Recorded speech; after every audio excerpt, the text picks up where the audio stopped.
Welcome, welcome. We'll wait for people to get here, especially our guest, and then we'll get started. So make yourself comfortable.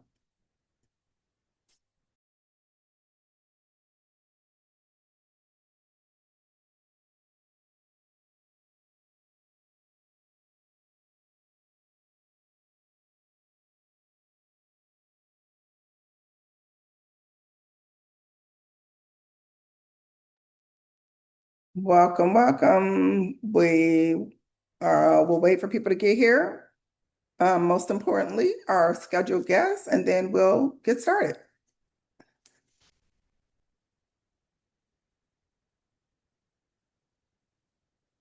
Monique, you bounced in and out, so you're back. Good. Yes, We'll wait for people to get here, most notably our guests, and then we'll get started, okay? So thank you. Welcome.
Welcome, welcome.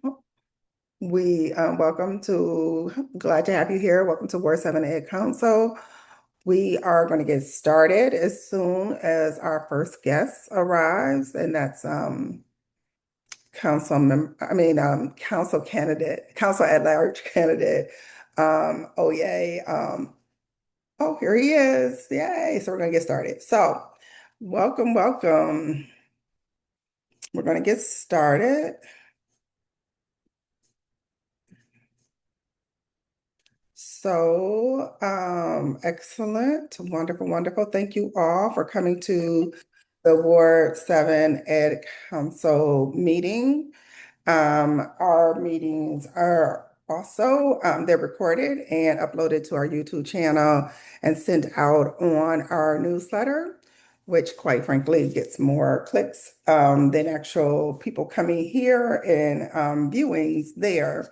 But we really appreciate you being here this afternoon. So we're going to get started because we have a full agenda and our first guest has arrived. And so this is the wrong one. Let me pull up my right one. I think this is, hold on one second. That's last year's PowerPoint. Let me get the right one up and we will be ready to go.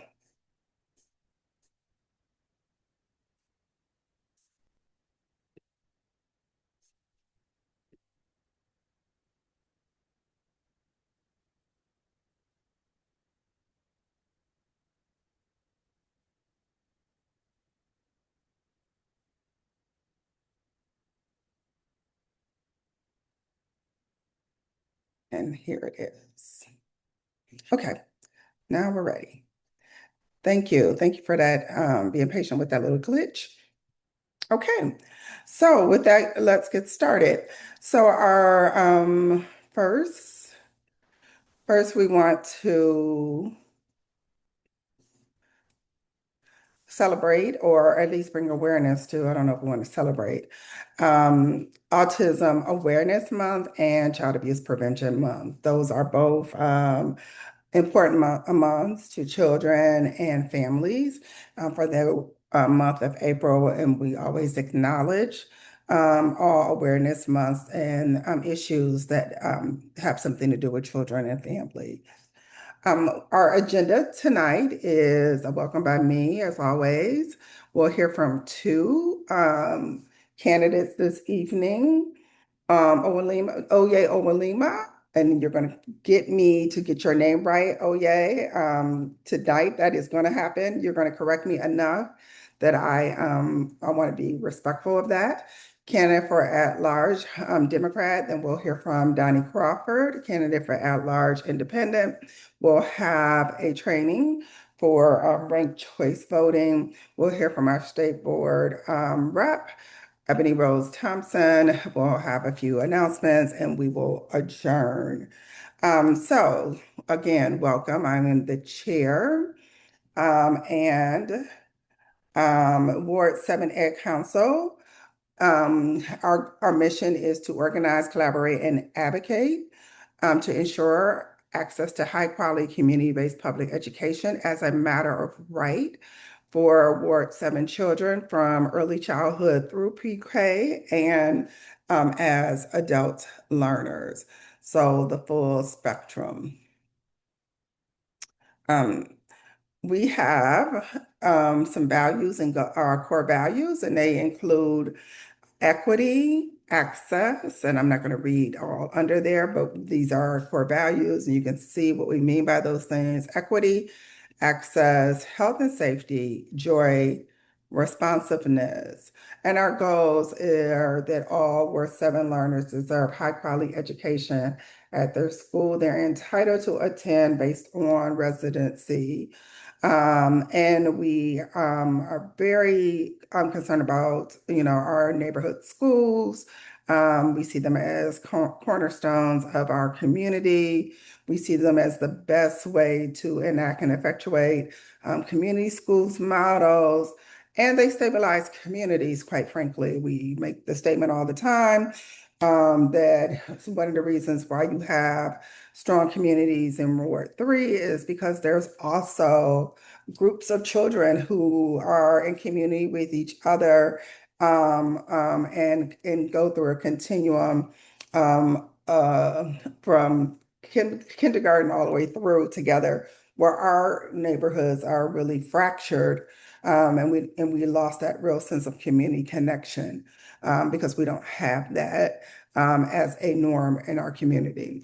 In addition to that, we want to establish and protect a dedicated pre-K feeder pattern in Ward 7, and for the reasons I just spoke of. And so those are our goals, our three goals, our ongoing goals. And without further ado, I really want to begin our conversation with our first candidate. And we are going to have just a really short conversation, 25 minutes. But if I'm going to spotlight you, so I'm going to stop and make you the spotlight, and everyone else will become secondary. First of all, welcome. Thank you for coming. Thank you so much for having me, Chairwoman Dean, or Dr. Dean, or all the hats that you probably wear, and the rest of you all here at the Ward 7 Education Council. My name Mhm. is Dr. Owolewa. I'm a pharmacist, former ANC commissioner. I'm a current shadow representative, and as you mentioned earlier, candidate for DC Council at large. But that's what I do. That's not who I am. Who I am, I'm a child of African immigrants from a very unknown, very subtle, modest country known for the men who are just quiet and out of the corner called Nigeria, right? Most of, no, You I'm just you kidding. saw how I was looking at you as you were starting to say that. Okay. but but being here is important, especially because education is literally the reason why I'm alive. My parents came to this country separately because they were able to go to college, and they were able to go to college here because of Brown versus Board of Education, the Civil Rights Act of 1964. A lot of the things that folks on this call, maybe parents or grandparents, really fought and died for, and those were the reason why I was literally able to be born. My parents met here, and they were able to stay here. And my parents raised me to have not only a career in a scientific field, but also the importance of giving back to young people. My parents gave back to young people and pushed me to do the same.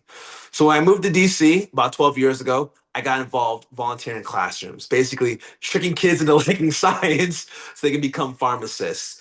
And I realized the critical need to get young people pipelined into careers and provide career exposure at a very young age.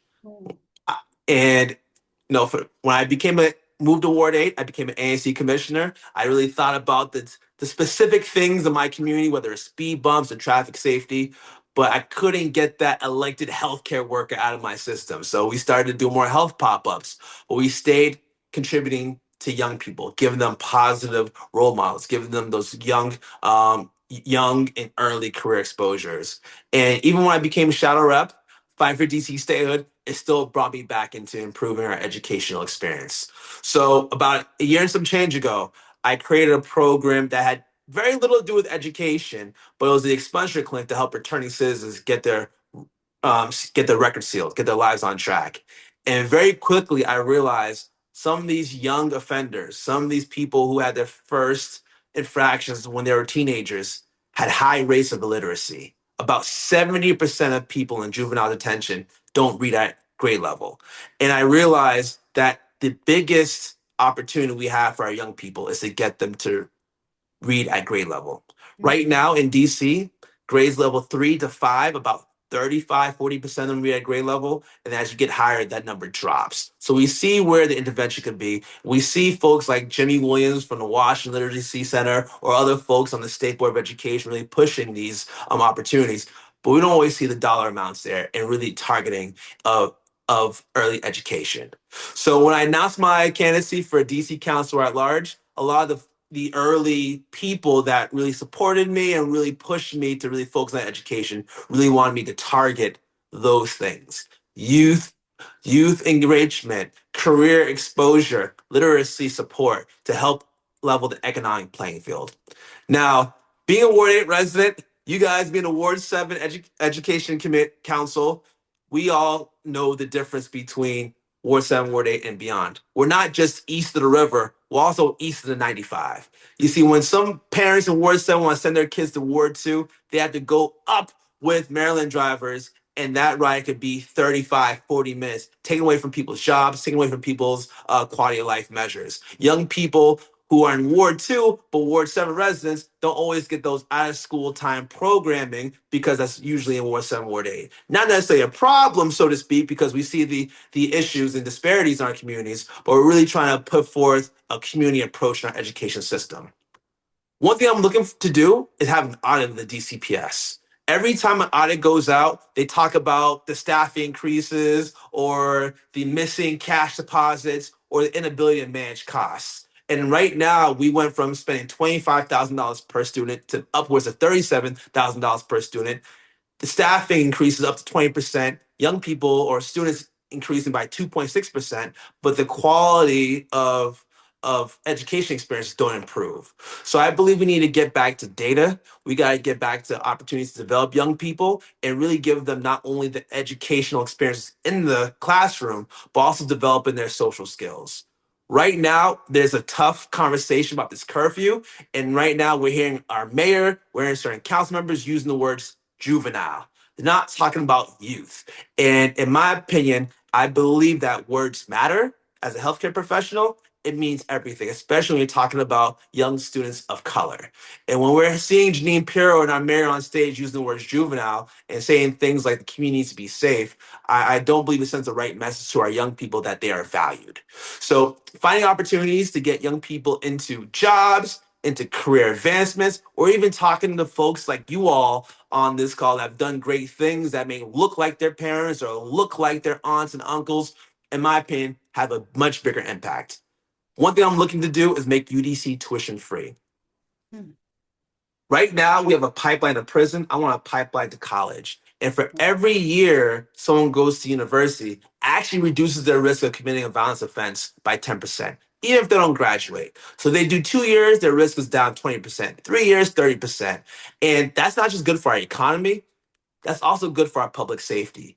Because right now, people are concerned about the muggings, the shootings, the carjackings. And if we pipeline young people to college and they're able to read at grade level, that they'll be able to have jobs that can keep them in DC, that can take care of their parents, their grandparents in a way that oftentimes the government falls short at. But it all comes with developing young people and making sure that they feel like they're part of the solution and we're not antagonizing them based on how they look or the communities that they come from.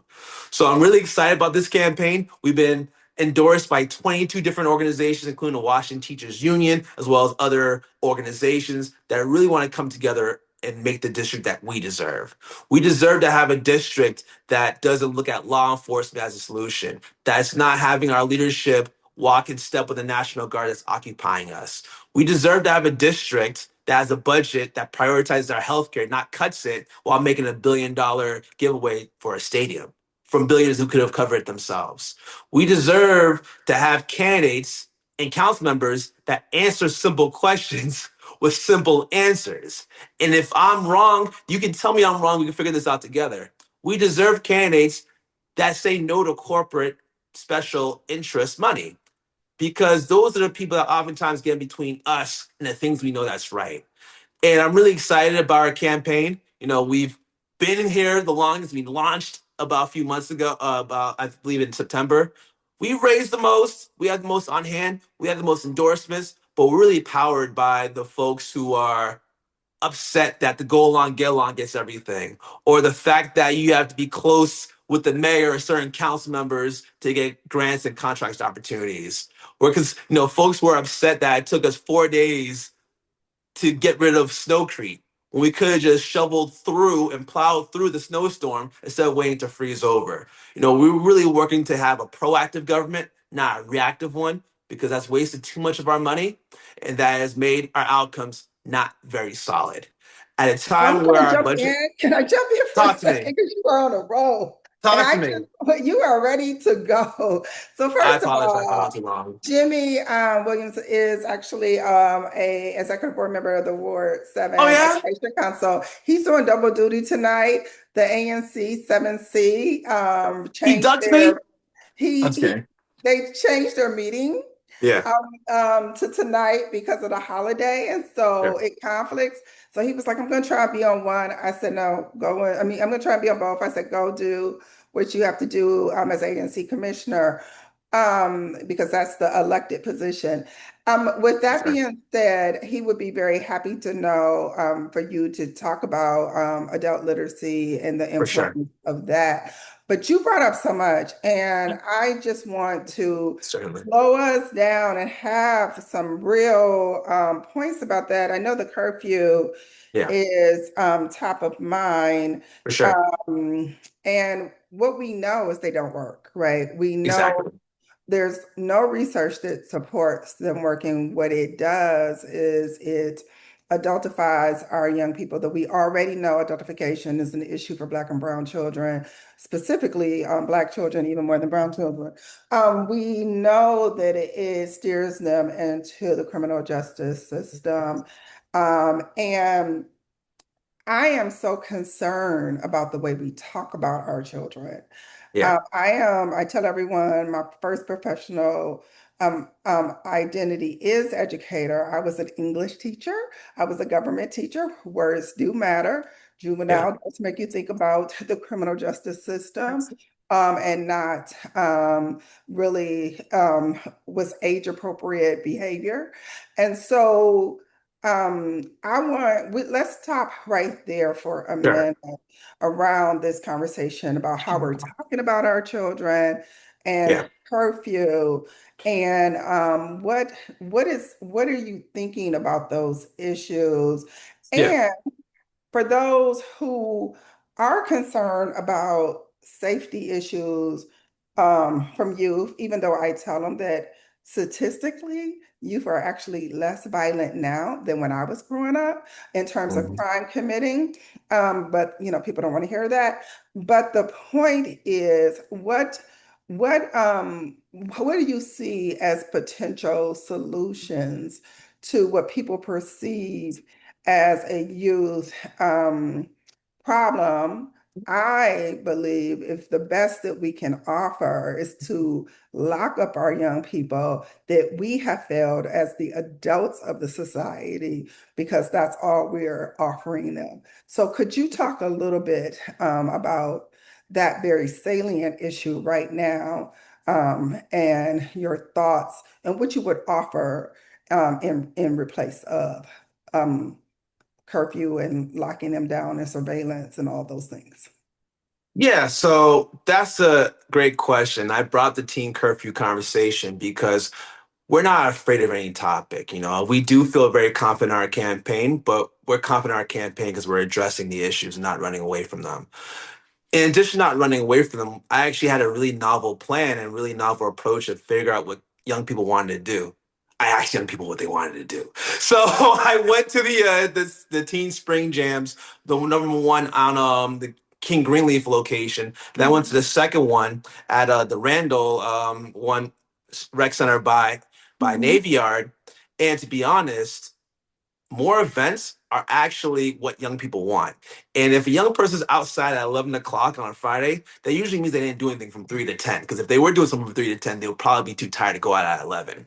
But that aside, what we've learned from talking to young people is that number one, they want more events, but they also want events closer to their homes. So mhm, rather than having one event on Navy Yard with 1,000 young people, we should have two or three events at the same time. So there may be 200 people in Navy Yard, maybe 200 people in Shaw, and maybe 300 at Deanwood.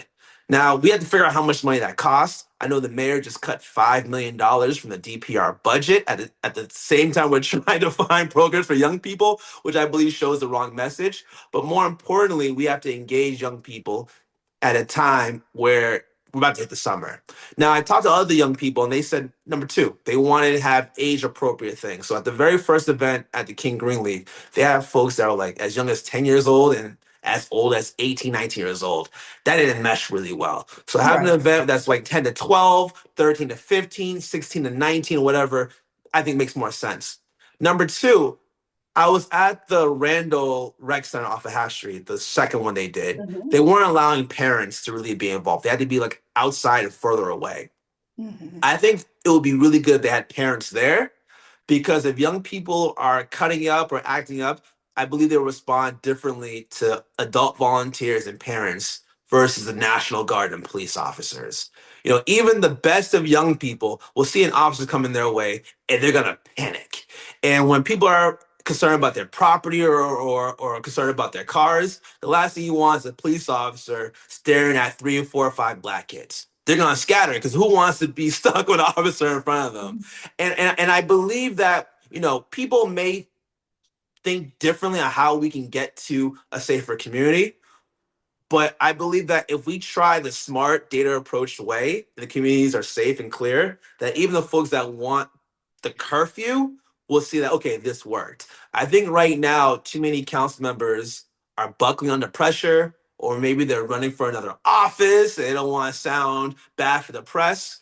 But I also believe that we know what's right and we know what's wrong. If these were a bunch of white kids, I had to say, if these were a bunch of Palisade kids running through Navy Yard, I don't believe they'll have this kind of reaction. They're in Navy Yard. Every day is a baseball game, and there's thousands of people that have to let out of it. This is normal. What we need to do is make sure young people are safe. We need to make sure they're getting from the events to home or from the events to the metro station, and we need to have either adults there, violence interrupters, or even parents there assisting in that transition. Does that mean we may need a couple officers there just in case things get crazy? You actually Sure. flipped us. Okay, you're Sorry. good now. Yeah, Stay yeah. there. Does Stay there. that mean we need a Exactly. few? Okay. Does that mean we need a few officers there just in case things get out of control? Sure, but we don't need 80 or 90 officers there. 10 officer cars and a paddy wagon. That's not what we need outside of an event with young people. We need to have more adults there, making sure that things don't get rowdy, and making sure that we have officers at a time that the mayor is saying we have a shortage of, really patrolling the rest of the city, making sure that domestic violence issues are taken care of, emergencies are taken care of, not just having 90 officers at the Navy Yard watching black kids. Yeah, I mean, I think, and we'll move on to some other topics, but Sure. I mean, I think that other mayors are handling this very differently, and the teen so-called takeover is a national phenomenon right now, phenomena. And I think, it would be great for us to have a discussion about how other mayors are approaching the language they're using, the way they're embracing youth, using it as an opportunity to start youth advisory councils, really have a feedback loop into what youth need and want.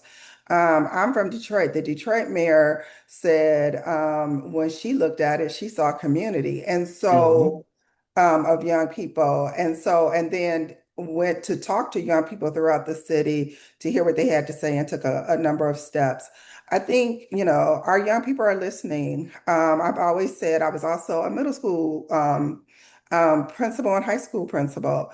And they know what you think and feel about them and they act accordingly. If you hold Right. them in high regard, then they will respond. If you think very little of them, they will respond in that way also. So this conversation is dangerous to me and I'm deeply Right. concerned. We're going to move on because I don't want to stay stuck just on that because there's some other issues. But tell Sure. us, you talked about issues, but Yeah. succinctly, why are you running for at large at this moment in time? Yeah. The reason why I'm running for at-large council, as a shadow representative for the past 6 years, I've been going around the country fighting for DC's autonomy, DC state, our democracy. And last year, I saw the biggest threats to our democracy actually happen in DC, whether it's initiatives being overturned, whether it's people being grabbed off the street by ICE, whether it's National Guard occupying our streets, and our executive branch is basically saying they're good for our public safety.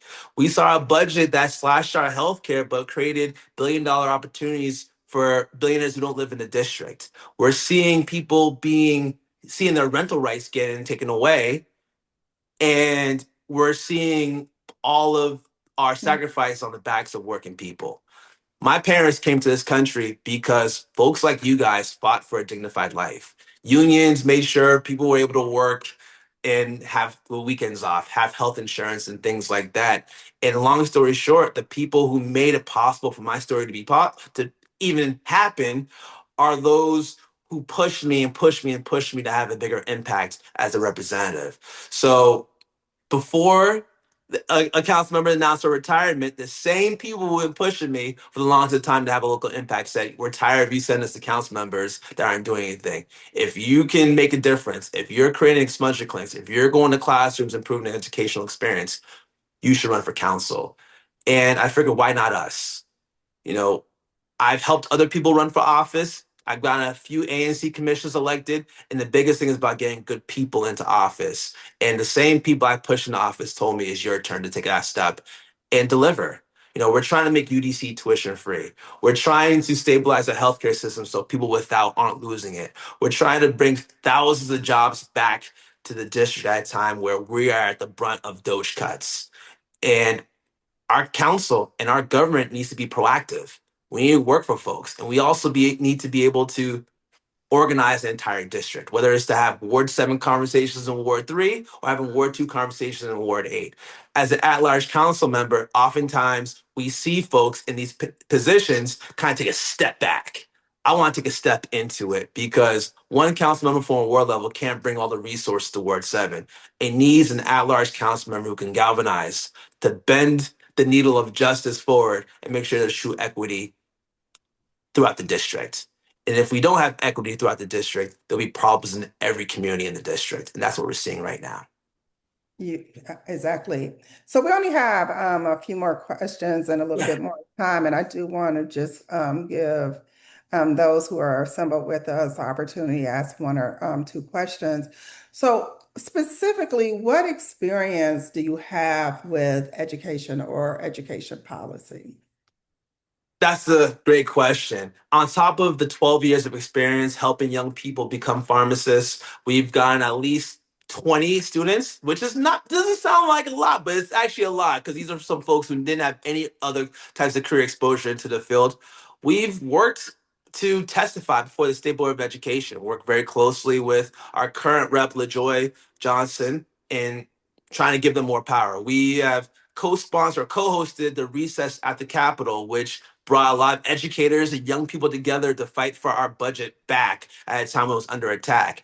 But long story short, we have leaned on the principals, whether it's in Ward 8 and Ward 7. We've gone to PTO meetings and tried to bring in funding, whether it's from private corporations or even my own pocket, to make sure that young people feel seen and their teachers are supported. And at a time where we're seeing education under attack in the city, everybody needs to come together because education outcomes is not just what's in the classroom. It's about the home being stable. It's about the communities being safe. It's about reducing traffic violence. It's about the rhetoric that leaders project about young people. It's about making sure principals in Ward 7, Ward 8 can stay in their schools for longer than 2 years. At Ross Elementary, that same principal, Searle, has been there for decades.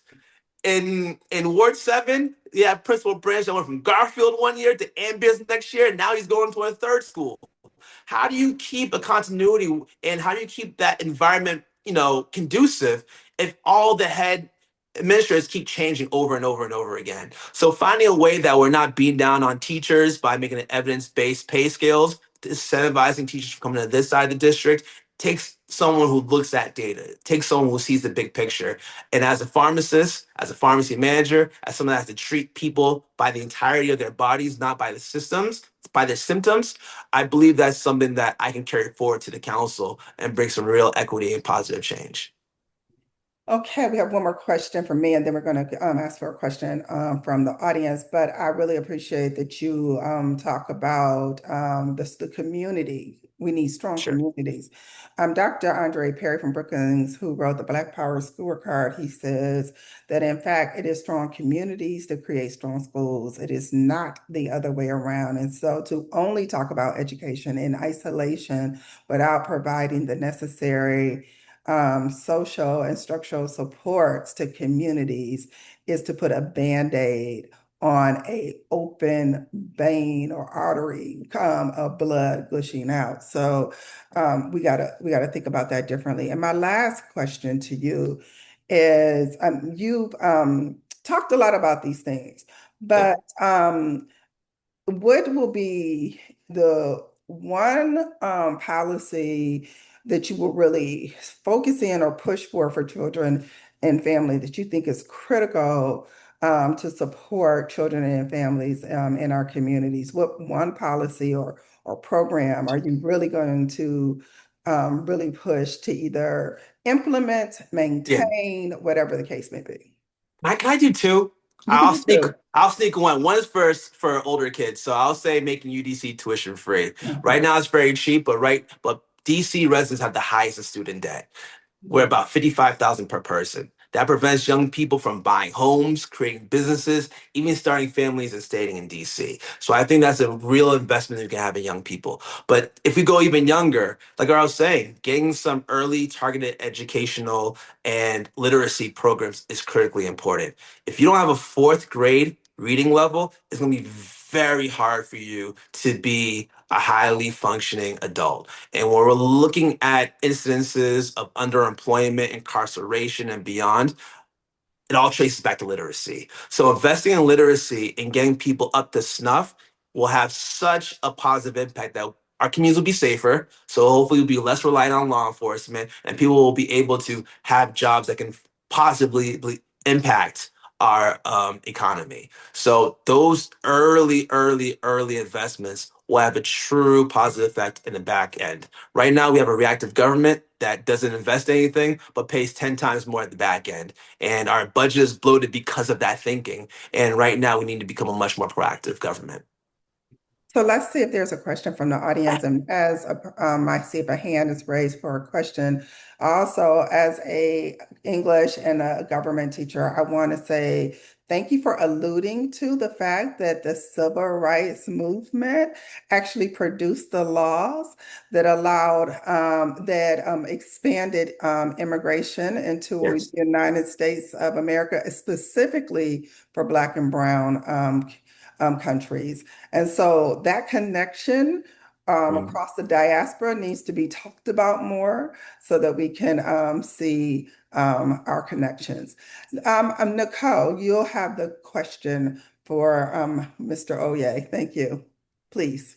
Thank you, Dr. Marley Dean, and hello, Oye. My name is Nicole Travers. I am the Senior Director of Strategic Partnerships with the DC Charter School Alliance, where we support all of the charters in the district, which serve nearly half of DC's population, which is about 48,000 kids. Oh yeah, I'm pretty sure you're very aware of the disparities and the inequities that are showing up in the proposed mayoral budget. Um, Sure. with this proposed budget, it suggests that almost $2,000 will be afforded more to DC public students per student, which equates to almost $60 million that they will have access to, which means charter school students will get $2,000 less than those attending a DC public um, school. And I am also asking, what are your thoughts on that? Can you speak to this inequity and know that this is coming deep, not just in my role as working at the DC Charter School Alliance, but I served as a former high school principal, teacher, administrator in Ward 7 at Idea Public Charter School. I was served for nearly 2 decades um, in Ward 7. And so I am very concerned about this budget. Are you able to speak on your thoughts on these inequities?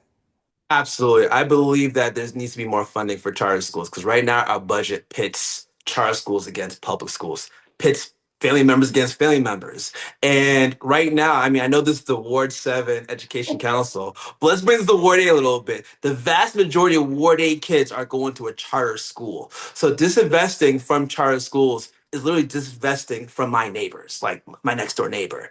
And we're all in this together. We all want our kids to learn. I know there's some structural differences between charter schools and public schools, but we shouldn't have a budget that puts them against each other. So I believe we need to invest more in our charter schools, and we also may need to look at our funding plan. Because I know that a lot of public schools are concerned about the cutoff date in October and how some kids go from there, one school to another, and the money doesn't transfer. But at the same time, maybe make an additional day, but make sure that money is flowing correctly because another issue that we're having is high teacher turnover. If we cannot competitively pay our charter school teachers, then they're going to go to Maryland. They're going to go to Montgomery County. They're going to go to Virginia, and we're losing that talent. Especially when we're talking about Black teachers. We want to make sure that a lot of times our students are paired up with teachers that look like them, look like their parents, because they serve that extra level of role models. And we can't lose that talent pipeline. I know we're working hard to make sure that We're producing visas so people who are from other countries continue to teach in public schools and charter schools. But I think one of the biggest things we need to do is make sure that we're funding charter schools better, make sure teachers are being paid what they're worth, and we're not losing that talent. And most importantly, our kids aren't losing their educational experiences.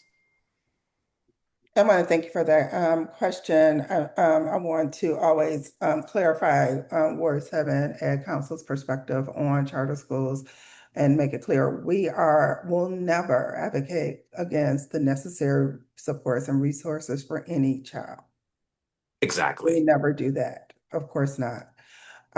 What we know is that what charter schools are experiencing is what our DCPS schools have experienced for decades, and that's called divestment, Yeah. and divestment in schools east of the river. And unfortunately, that's because that investment went into charter schools, and now we're seeing charter schools in our community suffer the same thing. So what we need to talk about is a broader conversation about how some schools and some communities are invested in and others are divested in. And that's the issue because there will be another new institution or another new trick that will come and they'll invest in that and our kids will ultimately continue to have this cycle of disinvestment and divestment. And so I think we have to talk about this structurally. But when it comes to an individual child, yes, we're always going to advocate for every child in the east of the river, specifically to get every dollar in their schools to get every dollar that they can get and then some, because we got to make up for the years of divestment and disinvestment in our communities. So I just want to clarify that. But I think it's a cautionary note for people to understand how this process works and the harm it does to children and communities. With that, give your final word, and we want to thank you for coming tonight. Absolutely, Ward 7 Education Council. Thank you so much for bringing me on. I'm your current shout out rep, but most importantly, I'm a champion for you all. My first experience in public service was volunteering in classrooms. My very first school was in Turner Elementary, but my most recent school was in Ann Beers. So I'm really excited about this journey. If you want to know more about our campaign, please visit vote number 4oye.com, vote number 4oye.com. Social media is REPOYEDC. We're doing great. We have about 22 and counting endorsements, but what we really need is your advice. If this conversation is about healthcare, I'd be here all day. I'll take up all your agenda. But you guys know more, you guys forgot more about education than I know, and I need you guys along the way, whether as a candidate or hopefully soon to be council member. So yeah, this might be my first couple times seeing you all, but it's definitely not gonna be my last. And I really appreciate you guys for giving me the opportunity to chat with you all today. Thank you for coming. We appreciate your time. Have a Thank good you. evening. Okay. Okay, our second person has joined us, our second candidate. So we want to move quickly. Thank you, Ms. Crawford, for being patient. I see you. I am going to stop sharing. I'm going to unpin, remove the spotlight. I'm going to put the spotlight on you, and then I'm going to turn it over to you. And as we start, can you tell us who you are, a little bit about you or yourself? Just give us an understanding of what brings you to this moment and why you're running for at-large independent councilwoman. Thank you. Thank you, Dr. Dean, for that introduction, and thank you all for having me. Can you hear background noise? You're fine. Okay, okay. Okay. Thank you all for having me. Thank you to the Ward 7 Education Council. I'm Doni Crawford. I am the at-large council member in the independent seat for this cycle. I was appointed in January by each one of my colleagues to fill the seat that was formerly held by Councilmember McDuffie. I worked for him for 4 years. I served as his committee director for the Committee on Business and Economic Development. And I also worked at the DC Fiscal Policy Institute for 4 years, where I primarily focused on affordable housing and inclusive economy issues. I am running because I know that I am the best person for the job. I care deeply about policy and policy issues. I love working in collaboration with community members. and trying to identify the best solutions possible.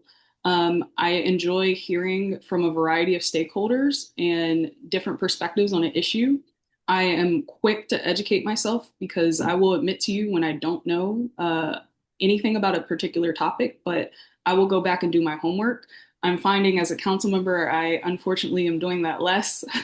I enjoy, again, the weeds, but even this year, I had to look first at the fiscal impact statement for the Budget Support Act, where in typical years, I would be combing through the actual BSA itself, right? So I'm also finding within this role that I've had to grow a bit. I've had to um, put a little bit more trust in my team so that I could be the leader of this office and make sure that I'm doing what I can to not only be informed through the work of my team on the budget, but doing the best that I can to raise my voice in the rooms that I'm in with the council, with the mayor, and with stakeholders as always. And so I want to be a partner. I want you to see me as a partner going forward in this work.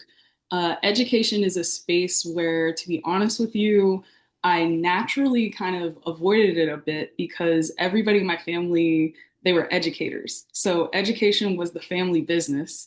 And when I was in school, I wanted to do something different.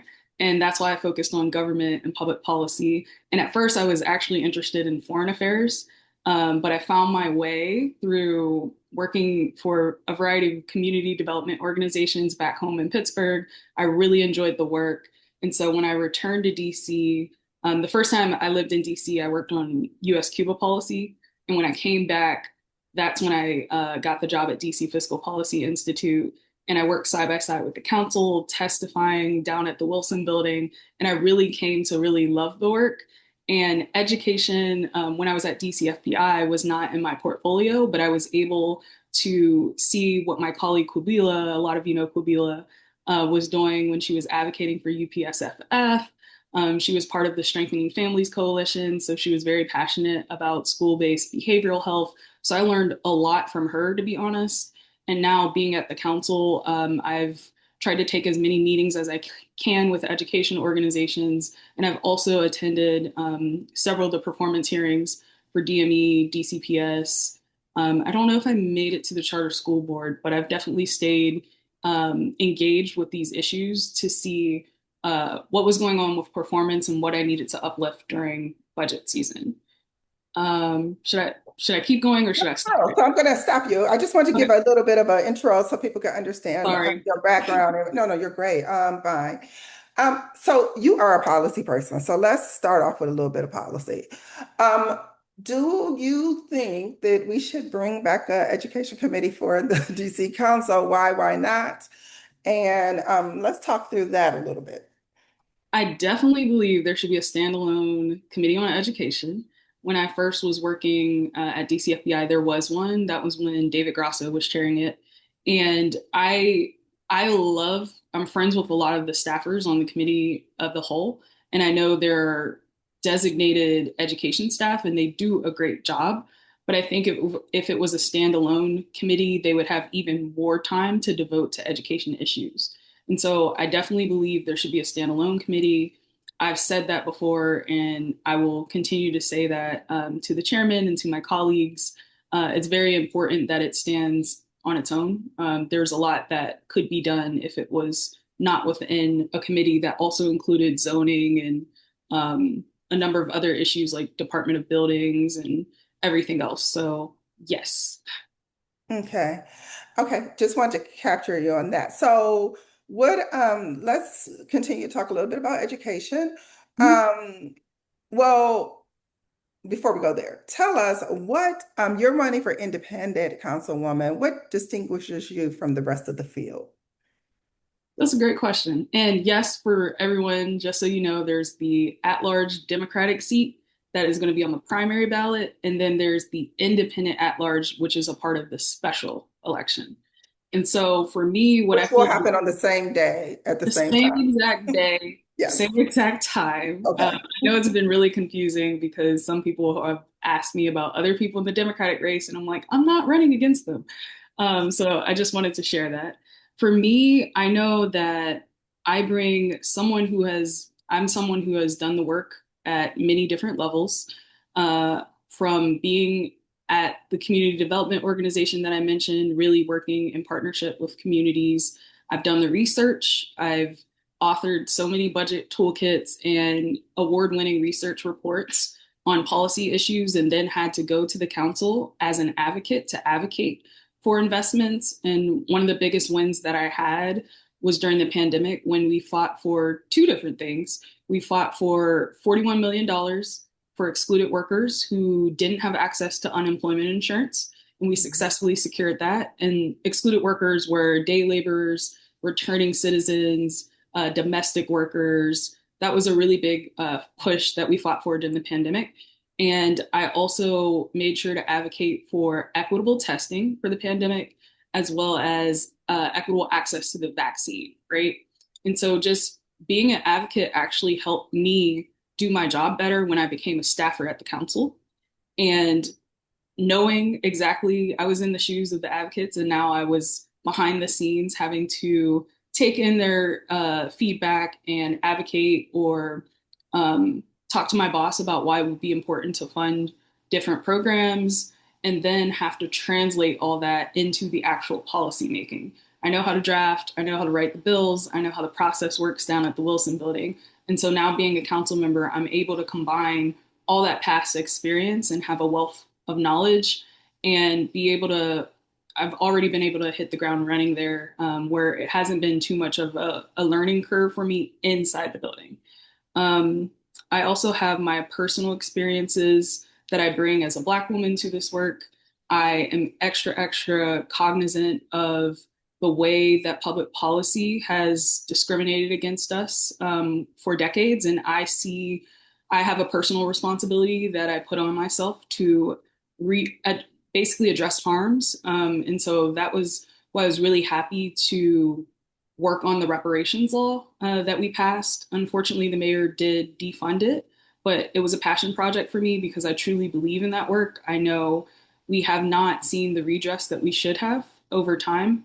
And that is something that I'm always looking at. And one of the bills I was really happy to pass last year had to do with Black cemeteries, because Lisa Fager, who does a lot of work in Georgetown, had said to me, we are often discriminated against in life, and we all know that, but we're also discriminated against in death. And so there's two Black cemeteries in Georgetown. Mount Zion Band Society sits directly next to Oak Hill Cemetery, right? And Oak Hill has gleaming headstones and beautifully cut grass, and it looks very well maintained. And right next door are these historic Black cemeteries that are flood and they're very run down, and they didn't have any money for preservation. And I wrote the law that put in place a fund to help maintain these cemeteries, including in Woodlawn too, because Woodlawn is also a historic Black cemetery. And so that's what I bring. I'm constantly thinking about how we can address racial equity. And I'm always reading the racial equity impact assessments, the RIAs that come down to the council.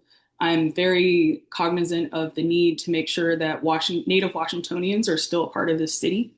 And it's something I think about constantly. And I know that I uniquely feel that I bring that to this role. Um, I care, and I always say, don't underestimate likability and the ability to get stuff done in that building. I have great relationships with every single one of my colleagues. And part of the reasons I was appointed to this job is because I had great relationships with the staff too. And one of the members had asked me when I was going through my appointment process, what's your relationship like with my team? And I love that question because as a staffer, that matters, right? It matters how you treat your colleagues. It matters if you're able to have their respect and be able to have your word be trusted, right? And that's all a part of what I really bring to this role. I want to thank you for that. Yeah, so I think for those of us who have some insight into city council, it is true that you are considered to have great relationships with people and a little bit of a fan club. So I just want to acknowledge that. Um, And thank you for the work on the cemetery. I belong to Delta Sigma Theta sorority, and in fact, two of our founders are in the Ward 7 cemetery. And when we found them, they did not have headstones. And so when you talk about that, now going back to these issues, tell us what are going to be some of the focal points of your education policy and your policy on children and families. Sure. Mhm. So, a few things. I would say I really have focused in the past on making sure that we're identifying gaps between traditional vocational education when we had standalone voc ed schools and what currently exists in the career and technical education program.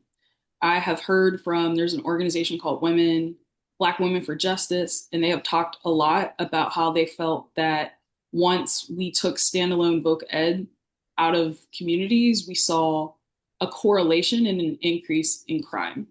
And so that was why we put this bill forward last year. And the DME, they released a report, but they're currently implementing the findings of that report. And I think that's so important because for me, I always knew I was going to college, but after I graduated grad school, I had over $100,000 in debt, which is not the ideal starting point. And it's probably why I'm still a renter today. Just I had a lot of debt, right?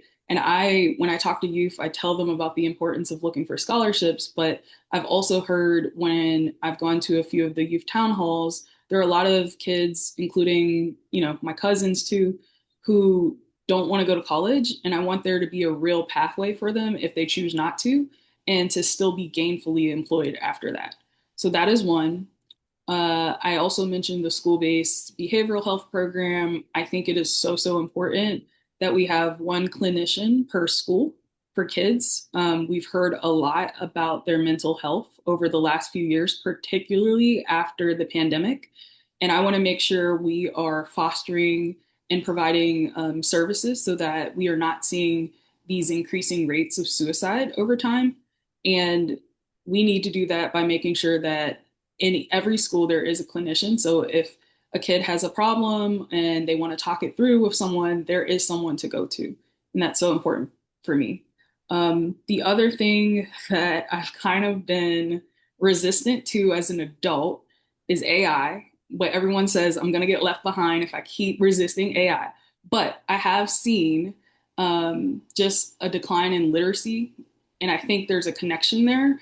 And even when I've talked to university presidents, so I've already spoken to GW, I've spoken to the American University president, they are struggling with current college students.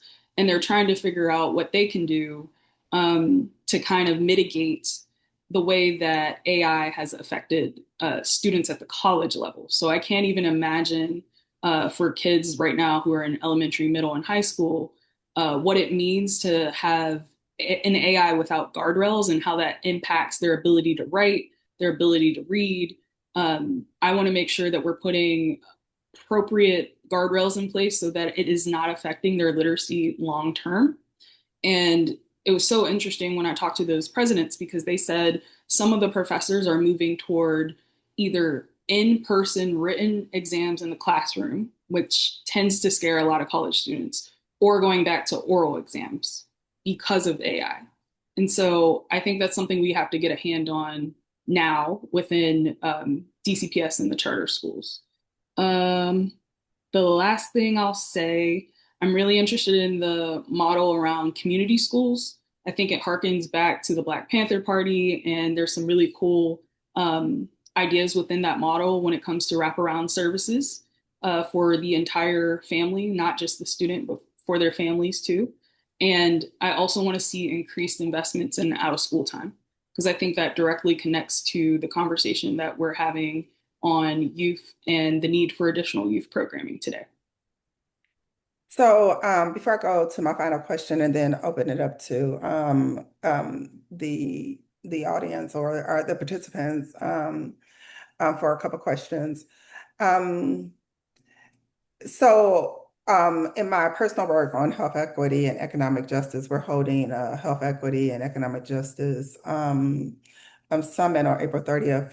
And I'm moderating a panel on AI. And as a former teacher, I compare this moment in AI to when calculators came into math classrooms and the difficulty the teachers had in adapting their pedagogy and their practice with the use of calculators.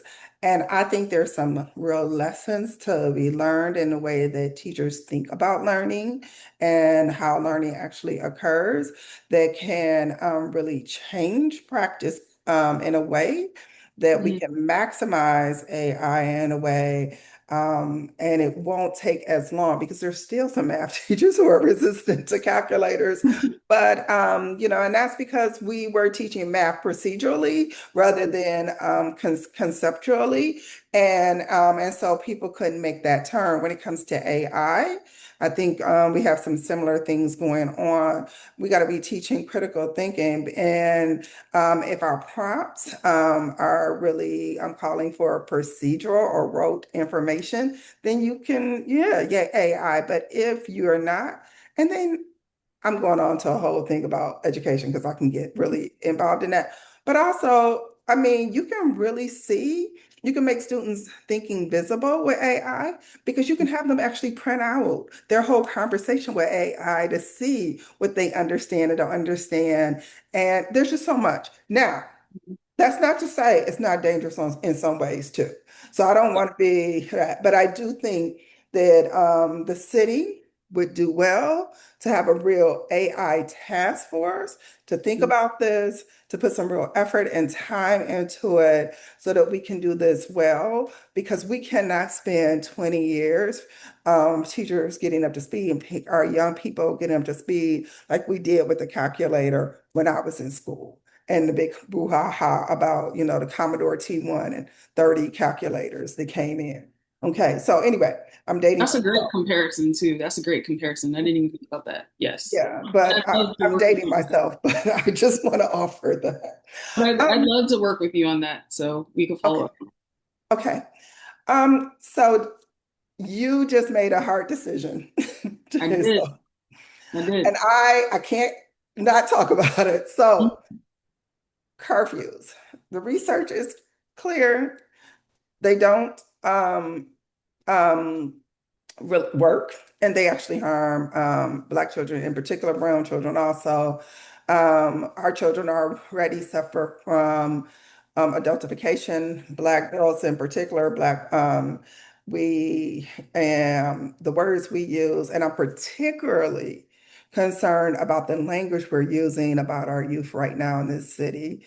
I would not want to be a young person hearing the adults in my community talk about me in the way that we're talking about it. I compare it to my hometown, Detroit, where the mayor, the teen takeover is a national kind of trend, and where she said when she saw the young people, she saw community. And then she went and talked to them. And that was a very different way of approaching young people and a way they're going to respond than some of the language I've heard from some of our elected officials. Talk about this issue of curfew because many of us are deeply concerned about that it will put people in close proximity to police and law enforcement, which has never been something that's been good for Black and brown children. Thank you. Thank you for the question and giving me the space to talk about this. So about 3 weeks ago, we were set to vote on the emergency, and we did not. The chairman had to table the emergency because he didn't have the votes, and I was one of the no votes. I felt like I was coming into this conversation in the middle of a council conversation as a new member. And in November, the last time that we extended the emergency, the council had said, this is going to be the last time that we do this. We need permanent solutions. And I had said that to the chairman. I said that to a few of my colleagues too. And for me, I felt like we arrived at April 15th, which in November, we all knew that was going to be the week of spring break. That's not a surprise. And then it came about, the conversation became about spring break. And I wasn't fazed by that because in November, we knew by putting the date for the sunset at April 15th that it would be around spring break. And after I voted, or I didn't vote, after they tabled the vote, the chairman tabled the vote, I actually had a few people say to me, well, you are now a council member. You can't just say you're new to this, and you can't just say you're coming in the middle of a conversation. What's your solution? So then I went back and I worked with some community organizations. I worked with my council colleagues and the executive to identify a solution that made me feel better about voting for this permanent legislation because I knew the permanent bill had the votes.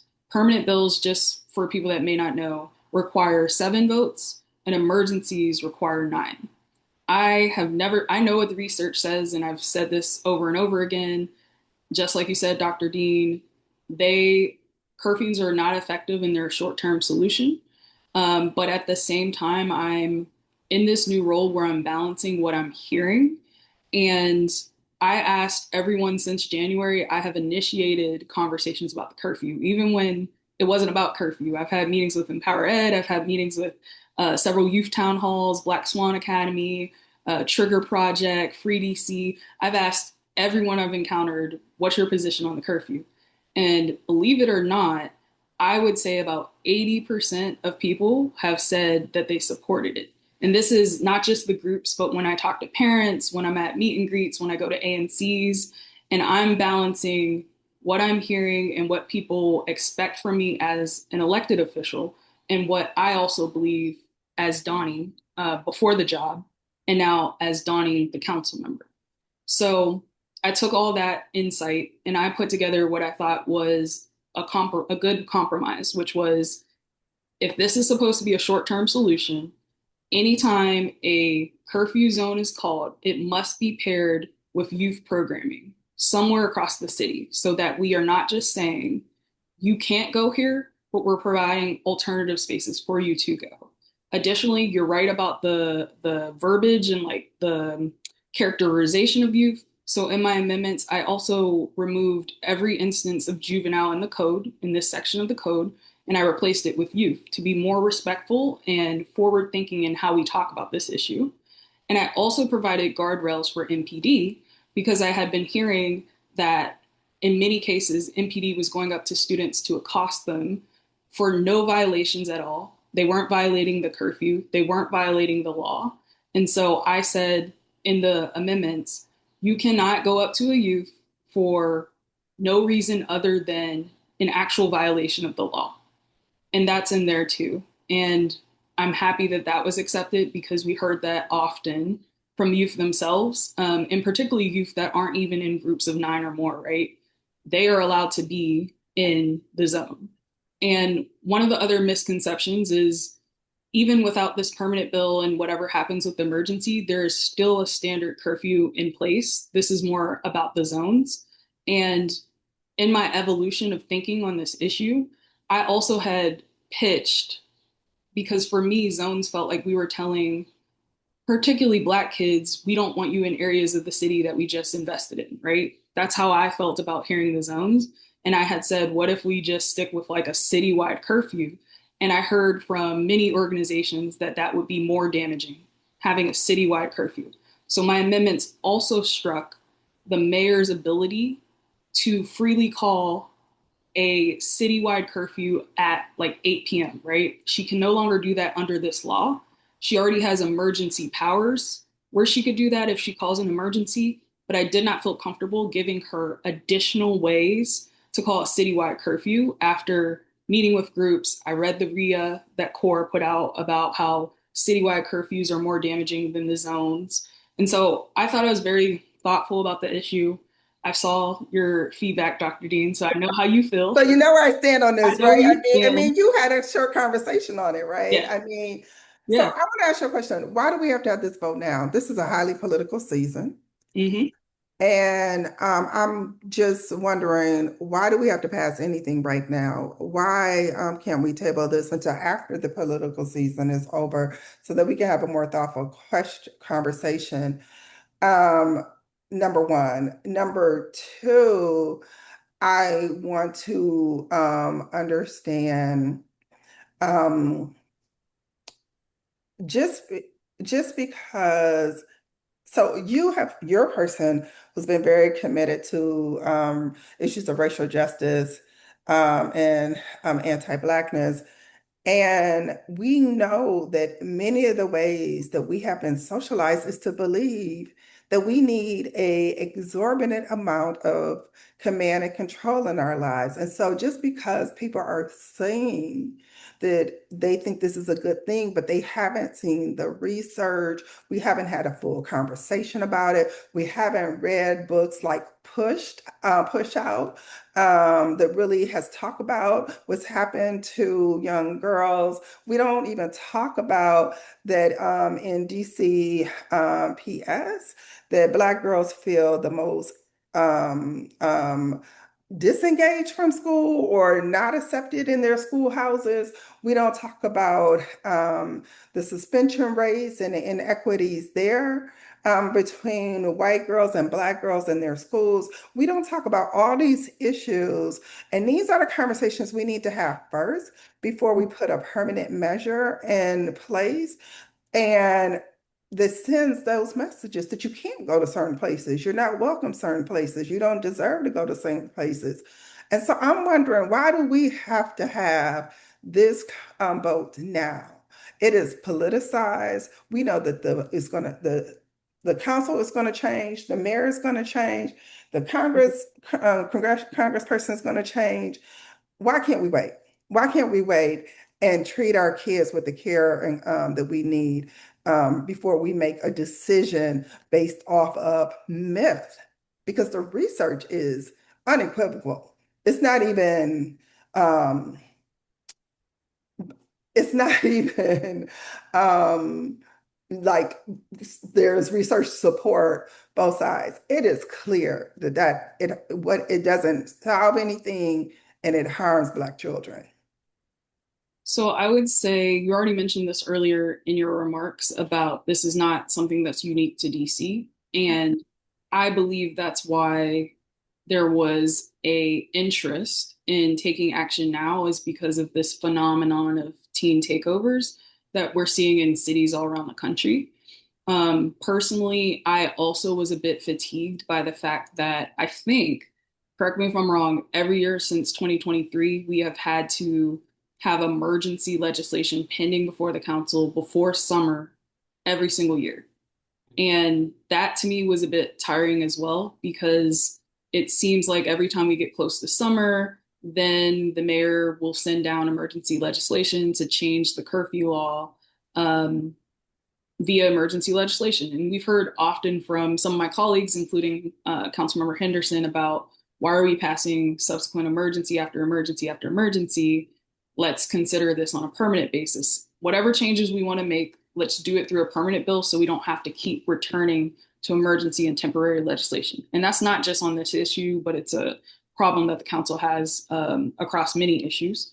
And so I knew, I think Councilmember Pinto had a hearing in the late fall on this issue.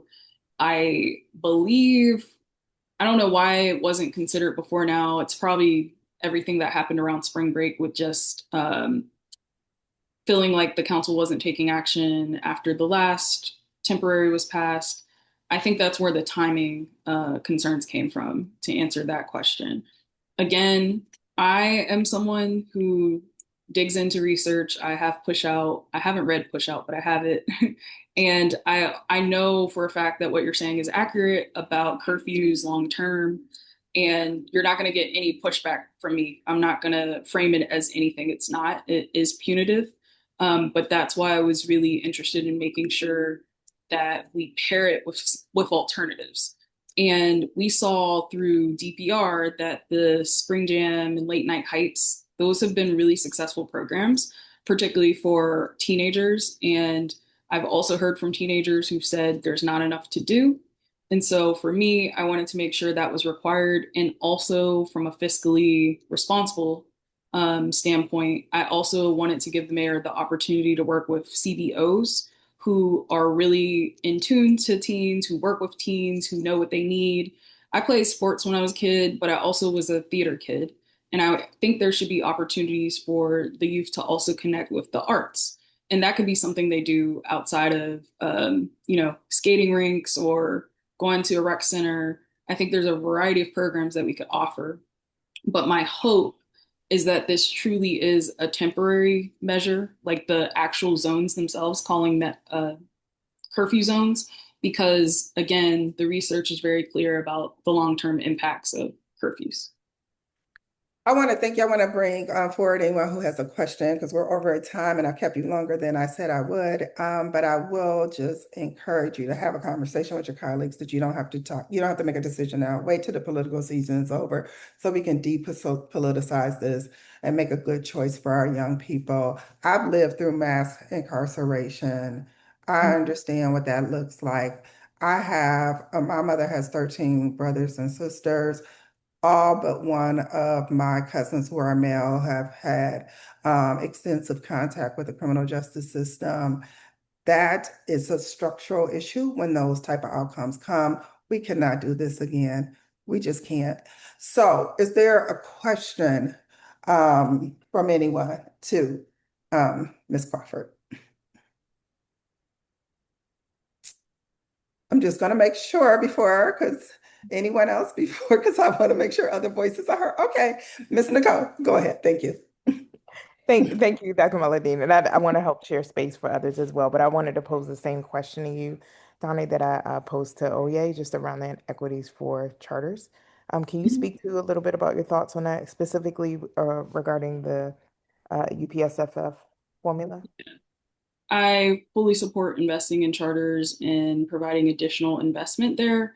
We know that about 50% of our kids are in charter schools, 50% are in DCPS. There should be equitable funding across the sectors. And I've voiced this already and will continue to do so to my council colleagues. I know additional investment is needed there.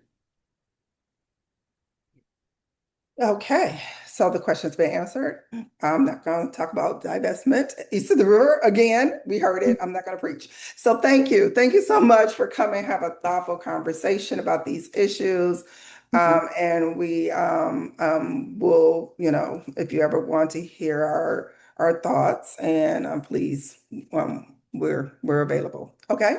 And please see me also as a resource. I'm available. My office is always open to you. And I want to have conversations, continue to have conversations going forward. Okay, thank you. I want to bring our last, it's ranked choice voting. And some people are saying, what is going on? What are we doing? I don't know what to do. I don't understand this. So we want to bring the Grow Democracy Fund, and I see that Sam Bonar is going to give us the training as opposed to Kenyatta Smith from their organization. So Sam, I know you've been patient. I'm going to remove the spotlight. I'm going to put the spotlight. How are you? How are you doing? I'm good. Oh, I'm good. How are you, Dr. Dean? Last time I saw you, it was in a different capacity, so it's good to see you in this capacity. Yeah, Um, many I know, hats. yes, I know you are a champion of community wealth building. Anyway, Yeah. with that being said, talk to us about ranked choice voting, what it is, um, what it isn't, how we need to be thinking about this, and let's let's just have that conversation, please. Yeah, absolutely. I have a short presentation. Okay, It's very helpful. I'm gonna request to share my screen if you that's have okay. it. You have sharing rights. Please do. All right. So let's pop over to here and start my slideshow. Okay, can you all see this? It's It's loading. loading. It's loading. Okay, It's there we there. go. Yep.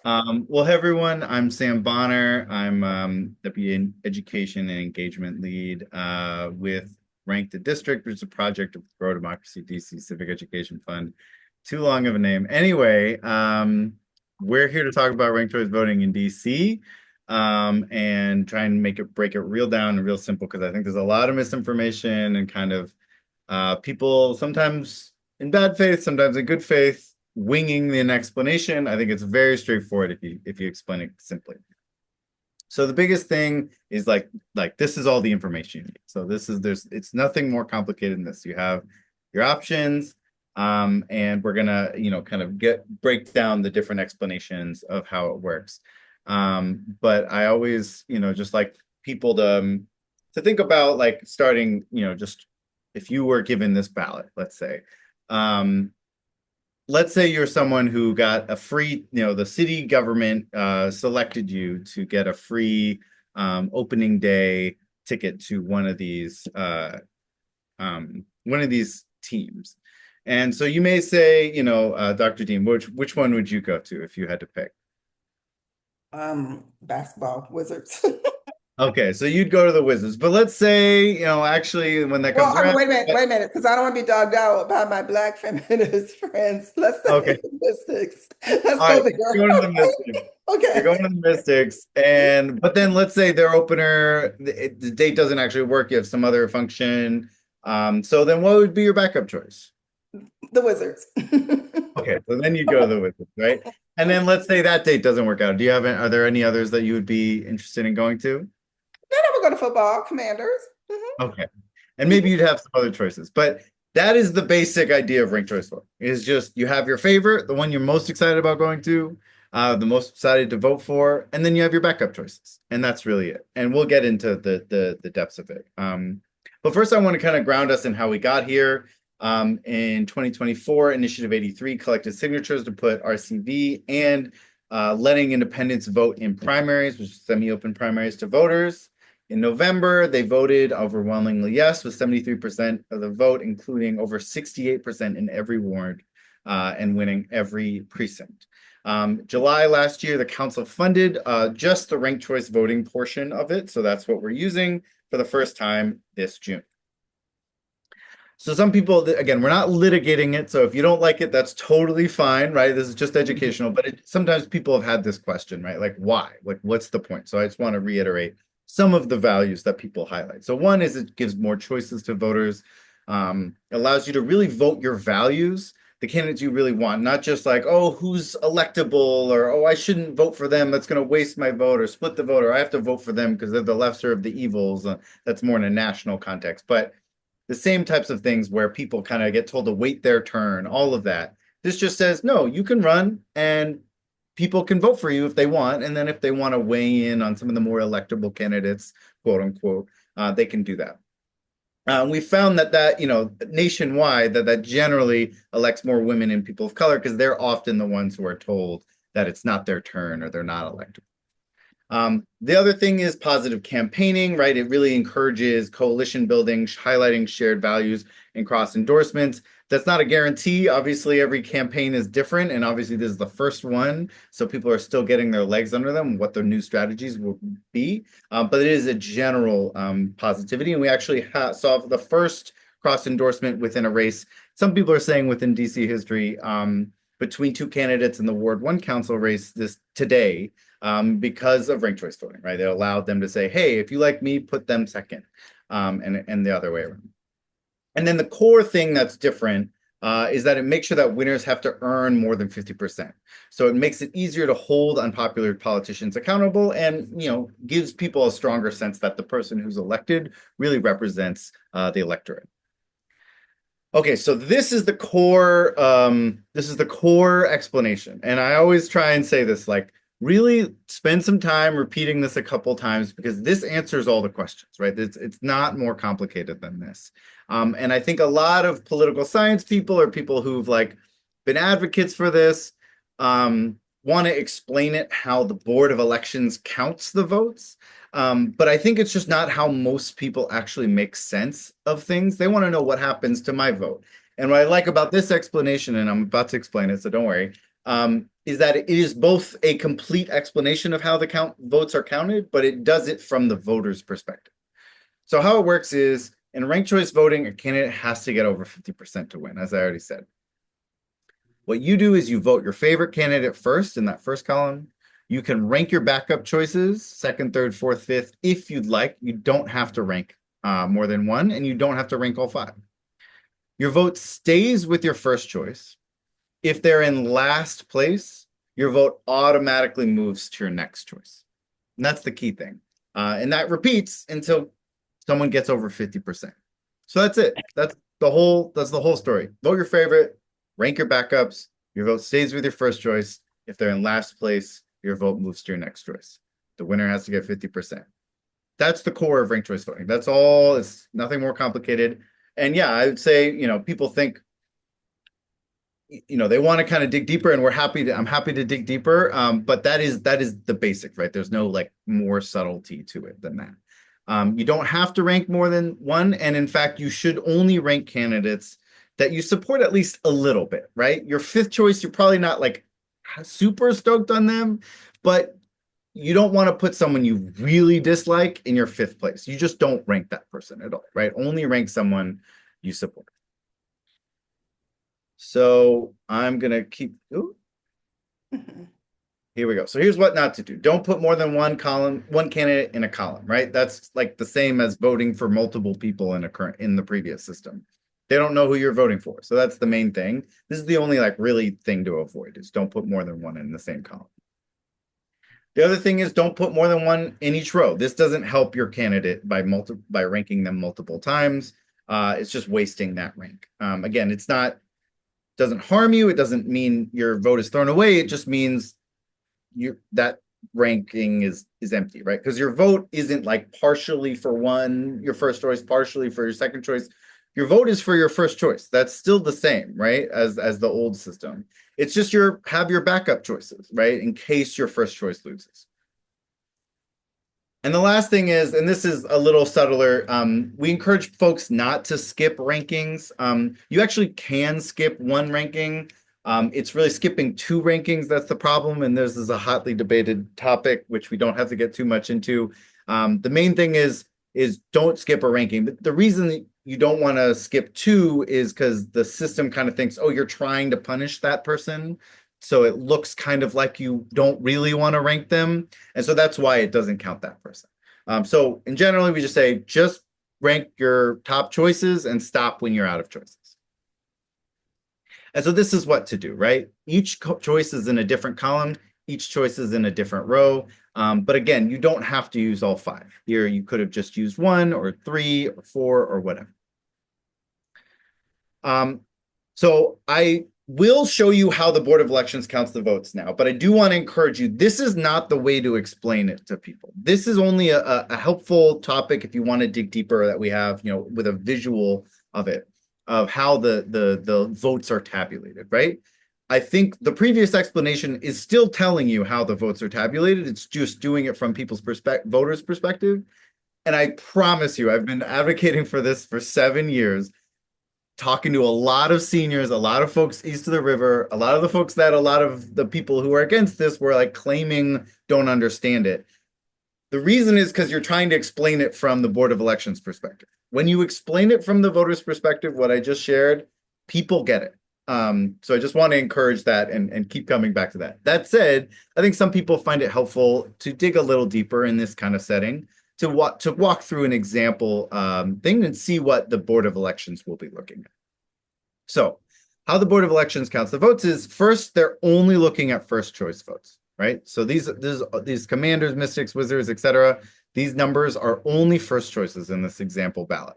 And you can see the dotted line on the right that says 72 votes to win. That's one more than 50%, right? So that's over 50%. So you have to get 72 votes to win in this election, given that there's 143 votes you see at the top there.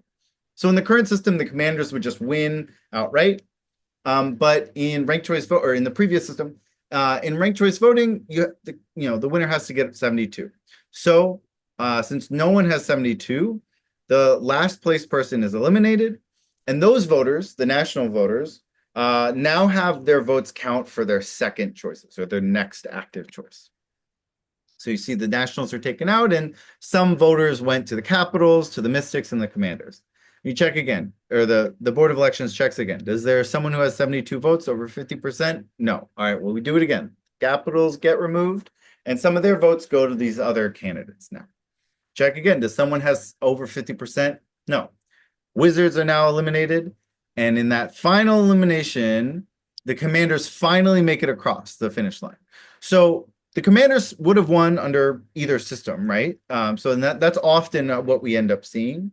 But what it does is it creates the opportunity for the Mystics, which are much closer now in this race, where if they had worked hard to, or the people who were campaigning for the Mystics had worked hard to make sure that, you know, some of the more of these Wizards voters were picking them as the second choice, they could have easily edged out the Commanders. And so it just means that you have to actually build a coalition of over 50% to get to a place of winning.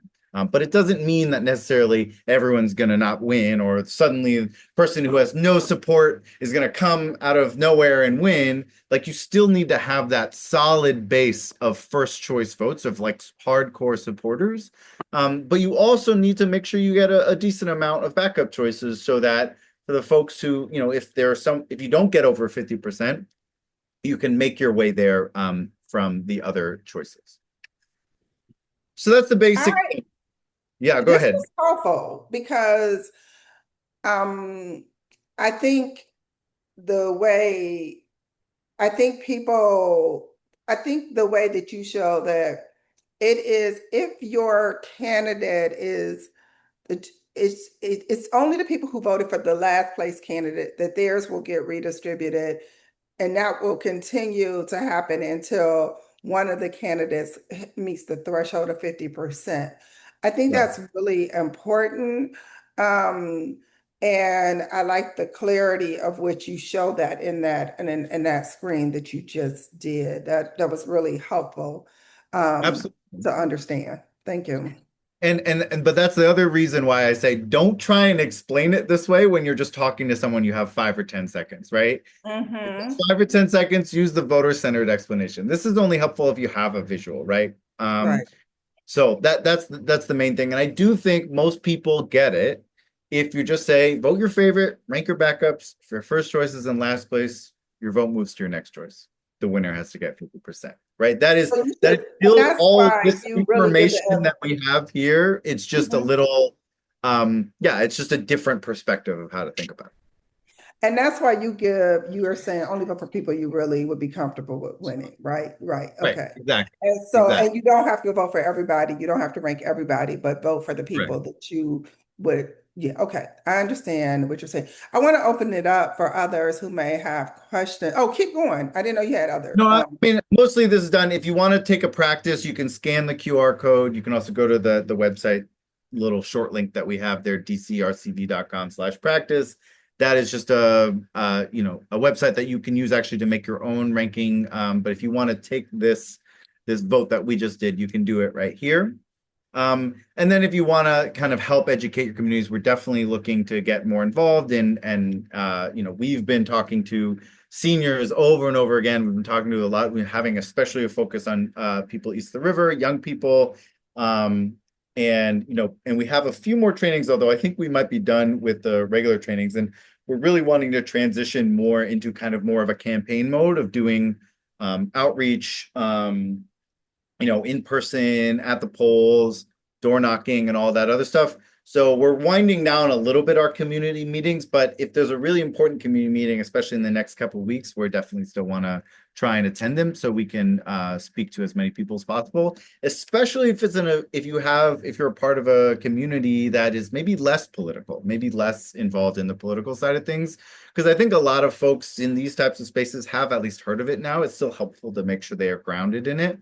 But we really want to be getting it into fitness groups or sorority groups, or you know, whatever it is, music groups that you are a part of, or communities that you're a part of, your church, so that so that everybody is at least familiar with it and feels confident about using it for the first time.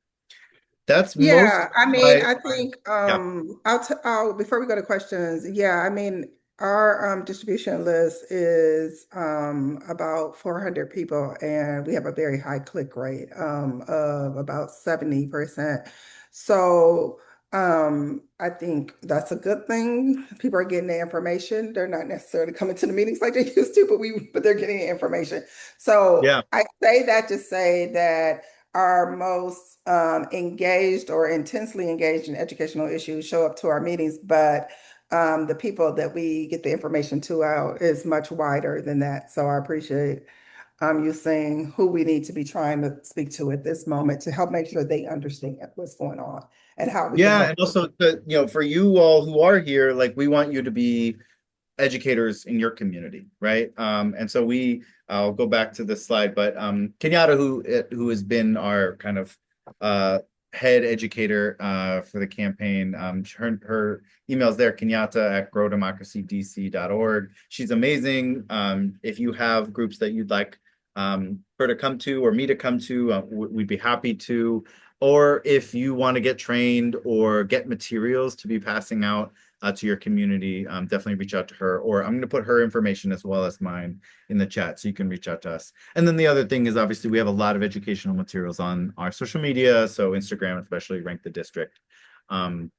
But I'll stop there and take any So questions. Sam, if there's any educational materials that you can email to me, we'll send Yeah. it out as part of our newsletter. If you could send it out, we try and get the newsletter out by the Saturday following our meeting. Any materials that you think would be helpful that we can put in our newsletter, that would be really helpful. Okay, questions from people.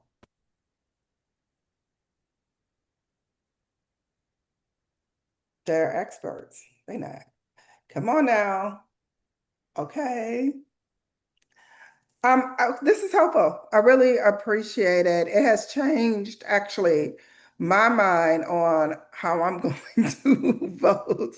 I had a different strategy. I really did. Now I'm going to take a different one. So this was helpful to me personally.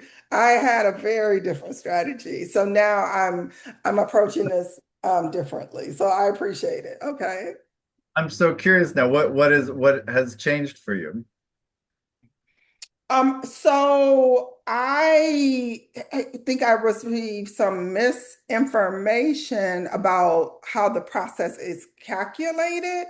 And Mhm. so I felt like I needed to vote for the candidate I wanted least in the last spot. I felt like I had to do that because what was going to happen in the distribution required me to do that. And so now I'm realizing that I only have to vote for people that I actually want to consider. And it's Yeah. only that last band that keeps getting redistributed. If your candidate is coming in last, what happens with that group redistribute until you get over the 50%, the 50 Yeah. plus, 50% plus one. Um, Well, I'm glad I came and shared because yeah, that's the basic thing is like people think it's way more complicated than this. It's also called like an instant runoff voting, right? It's just like Sure. you're only really voting for your first choice. Like that's still the game, right? It just And means that's what if changed my thinking. it's just that if someone doesn't get 50%, then you want to know, who are your backups in case your first choice is in last place. And that's what made the difference for me. So thank you, Sam. If you can email me though, anything you may want to have distributed, Yeah. I would greatly appreciate it. And you have a great evening. We appreciate you. And I was trying to give you a French sounding name and you told me no. Yeah, no, people, almost every council member thinks my name is Bonar or whatever, but it's Bonner. My step great grandfather, I think, changed his name when he went to Australia. So Okay. that's pronounced like Bonner, but Yeah. sounds like Bonner, but looks like Bonar. Okay. I was giving you a French name. Okay. Thank you. We appreciate your time. Thank you all. Have a good one. Okay. And that is going to really conclude. I have one really important announcement that I want to hear. Our state board rep is in other meetings and has not had a chance to get here yet. So we'll just ask her to add her announcements to our newsletter, send them in so that they can be part of the distribution. Next month, we'll hear from the Deputy Mayor of Education. They're coming specifically to talk about the budget update, but they also just released the dual language feasibility study. And while that won't be the subject of this conversation, I do want you to be familiar with it. We have a very specific position on this issue. We've offered a plan. We think that the level of instruction and the programming under the school boundary committee that we sat on, that I sat on, was not honored in this dual language feasibility study. And so you'll be hearing much more about that conversation and what should happen and the type of programming that is at writ large missing east of the river. Dual language is just one of those programs that you can't, that's difficult to find east of the river that you can find west of the river much more easily. So we'll be talking more about that and giving feedback and testifying and all the things on this issue. With that, I encourage you A to quick participate in our committees and let us know. It's time for announcements. Ward 7 is going to have a Juneteenth parade. Really want you to be involved in that and get involved in that. It will assemble at 9 and it start at 11. There's so many people that are in our community who are really working hard on this.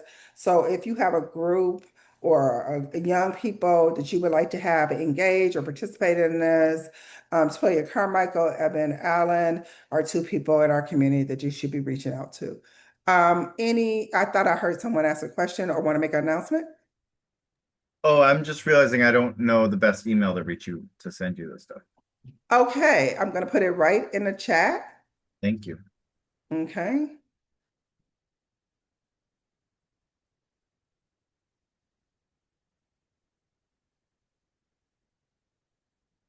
And there it is.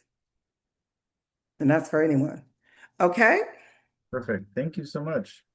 excellent. Okay. I saw Harley from DCPS was here, but has left. So I don't know, think there must not have been essential DCPS announcements. So we will keep going. These are the ways to stay in touch. We have two more meetings this season. I have told everyone that I am no longer going to be the chair of Board 7 Ed Council. Our vice chair, Christina Jones, will be coming the chair. And then we will also be holding elections writ large. Next year, it is an election year. So please stay engaged, informed, and these are the ways to do so. And I want to thank you for hanging out with us tonight. Have a good evening. Again, before we close down, I want to say, anyone have an announcement or anything they want to say? Okay. Hearing none, for the good of the order, have a good night.